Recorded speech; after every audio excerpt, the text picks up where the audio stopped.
വാഹനങ്ങൾ യാത്ര ചെയ്യുന്ന തിരുമംഗലം ദേശീയപാതയോരത്തു നിന്നുള്ള ദൃശ്യങ്ങളാണിത്. അടിവസ്ത്രം മാത്രം ധരിച്ചെത്തിയാൽ പള്ളിയുടെ കാണിക്ക വഞ്ചി തകർത്തു. വഞ്ചിയിലുണ്ടായിരുന്ന പണം പൂർണ്ണമായും അപഹരിച്ചു.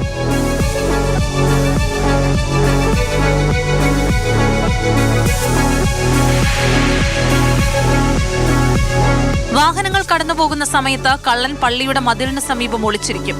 വാഹനങ്ങളില്ലാത്ത സമയം വഞ്ചിക്ക് സമീപമെത്തി മോഷണം നടത്തും.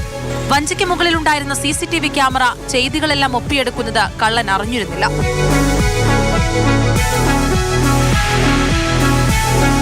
നേരത്തെ 2 തവണ ഇവിടെ മോഷണം നടന്നിരുന്നു. ആദ്യ മോഷണത്തിന് ശേഷമാണ് ക്യാമറ സ്ഥാപിച്ചത്. എന്നിട്ടും വീണ്ടും 2 തവണ കൂടി മോഷണം നടന്നു.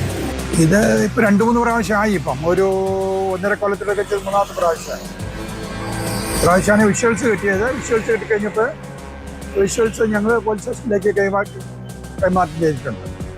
പിന്നെ പള്ളിക്ക് അവൻ ശരിക്കും പറഞ്ഞാൽ പള്ളിയുടെ പുറത്തൊന്നും ഇതിലേക്കൂടെ ആണോ കയറിയെന്നുള്ളത് അറിയില്ല. ബാക്കിൽ കൂടെ ഒരു വഴിയുണ്ട്, അതിലേക്കൂടെ വന്നിരിക്കാനാ ചാൻസ്.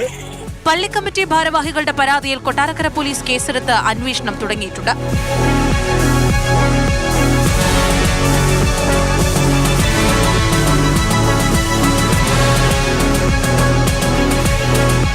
മാതൃഭൂമി ന്യൂസ്, കൊല്ലം.